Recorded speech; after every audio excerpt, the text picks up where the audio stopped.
ini desainer livery mobil F1 tuh gajinya kurang apa gimana sih? Masa desainnya sama semua, ini sama, ini sama, ini sama, ini sama, gajinya kurang. Itu yang gue pikirin saat ngelihat Racing Bulls, Alpine, Aston Martin, McLaren, desainnya gitu-gitu aja kayak tahun lalu. Apa karena nggak ada duit buat bayar desainer, buat bayar desain, buat bayar Photoshop, buat bayar Canva gitu? Emang nggak ada duit buat beli Canva? Ternyata setelah gue lihat ada alasannya loh. Sebenarnya alasannya simpel banget, karena lo belum subscribe YouTube gue. Coba lo subscribe, pasti desainnya beda-beda. Canda aja. Oke, setelah gue riset beberapa berita, beberapa news gitu ya, ternyata ada beberapa alasan kenapa livery-nya sama aja kayak tahun lalu. Yang pertama itu karena identitas. Kedua, regulasi. Ketiga, biaya. Dan keempat adalah sponsor. Coba kita bedah satu-satu ya. Yang pertama itu identitas. Beberapa tim ini bisa dibilang rebrandingnya baru dari tim lama. Contohnya V-Carb yang dulunya Alfa Tauri, Toro Rosso, itu udah beda lagi sekarang jadi ke V-Carb. Lalu Aston Martin yang dulunya Racing Point. Terus ada Alpine yang dulunya Renault. Lalu ada McLaren yang pengen jadi papaya aja gitu tiba-tiba. Jadi mereka tuh mau hasil rebranding ini jadi dulu gitu. Kayak kita ngelihat merah, ya Ferrari. Jadi saat kita melihat mobil berwarna pink, kita bisa melihat, oh ini Alpine. Kalau kita bisa melihat warna oranye, oh ini McLaren. Jadi dengan tidak mengubah-ubah paduan warnanya, diharapkan penonton jadi ya lebih kenal lagi aja sama timnya.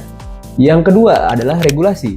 Regulasi 2026 ini desainnya tuh beda banget, kayak lebih kecil, lebih ramping, pokoknya beda. Kalau nonton dari 2025 ini udah beda lagi mobilnya. Tapi bobot dari baterainya yang dulunya misalnya kecil sekarang jadi berat karena regulasinya menggunakan baterai lebih banyak. Yang sebelumnya cuma 70-30, 30-nya baterai sekarang jadi 50-50, dan baterai itu ya bisa dibilang lebih berat. Loh, apa hubungannya ngomongin baterai bobot sama desain? Ada pengaruhnya walau sedikit. Ternyata cat itu berpengaruh banget loh ke bobotnya. Jadi jenis cat dan tekstur cat dan perpaduan warnanya itu ternyata ngaruh ke bobotnya, dan juga ngaruh juga ke aerodinamika kalau kena angin. Nanti mungkin di video lain gue akan jelasin lebih lanjut tentang ini, apa pengaruh dari bahan, jenis cat untuk performa mobil itu sendiri, dan untuk aerodinamika ya itu nanti gue jelasin lebih lanjut deh. Yang ketiga, biaya. Ya bener aja sih, ternyata bayar desainer itu mahal.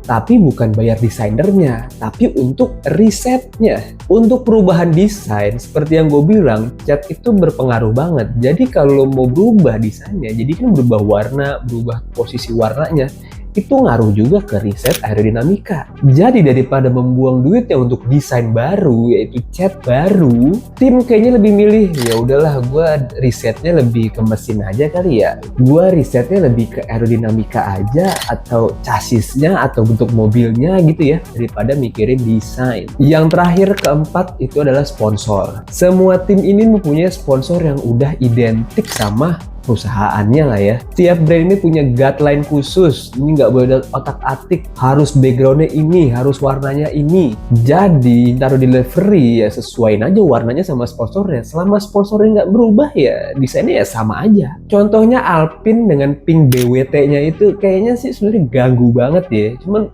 gue pribadi suka warna pink. Jadi ya walaupun jadi desainnya nggak beragam ya. Soalnya beberapa orang yang bilang ini pinknya gantilah. Ya nggak bisa dong, itu kan sponsornya. Terus ada lagi yang saking jeleknya nih placement logonya sampai kayak aduh ngerusak banget liverynya lah, yaitu adalah HP di Ferrari. Bener-bener warna birunya tuh kayak apa ya, nanggung dan ganggu gitu. Tapi ya mau gimana, guideline dari SP sebagai sponsor utamanya ya bilangnya mau begitu, mau digapain lagi. Jadi itu beberapa alasan kenapa desain livery itu masih sama aja kayak tahun lalu.